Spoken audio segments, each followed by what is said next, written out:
Okay, there's a lot of hype about this series circuit, and we need to know what is a series circuit. The key is that there's only one path to a series circuit, one route for the electrons to flow. Now, we're dealing with a DC circuit here, direct current. That means the current only flows in one direction. And in electron flow, we've learned that it flows out of the negative in this direction through the A1, which stands for an ammeter, and this line is our resistor, and back, and then it hits a switch.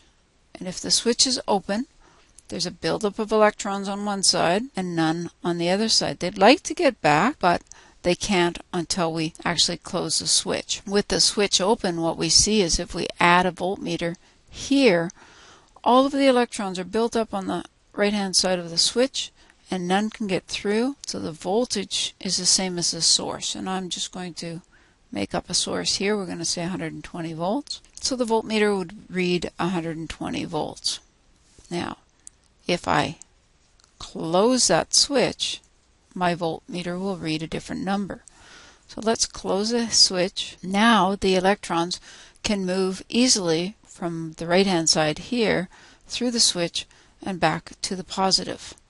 And so we call this a closed circuit, when all of the electrons can move and flow through. When the circuit is closed and we have electron flow around clockwise because it's electron flow, the amount of voltage at the source has to equal all of the voltage drops. Well, in this case, we only have one voltage drop. That's R1. At this T, we would also have 120 volts. If I knew that I had 12 amps flowing through here, let's say I read that meter and it said 12 amps, then over here my total voltage would be 120 volts, my total amperage would be 12 amps, and I could use Ohm's law to find out how much resistance is in that resistor.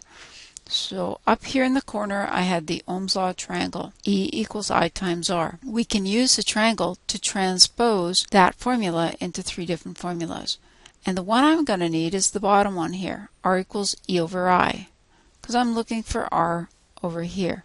I already know that I have 12 amps here because in a series circuit I total equals I1, and so we have the same amount of current coming out of the supply as we do going through R1. 120 volts divided by 12 amps will give me 10 ohms of resistance. And I can go back and compare this many different ways. E equals I times R, 12 times 10 equals 120.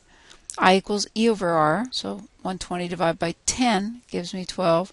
Or R equals E over I, and R was 10, so 120 divided by 12 gives me 10.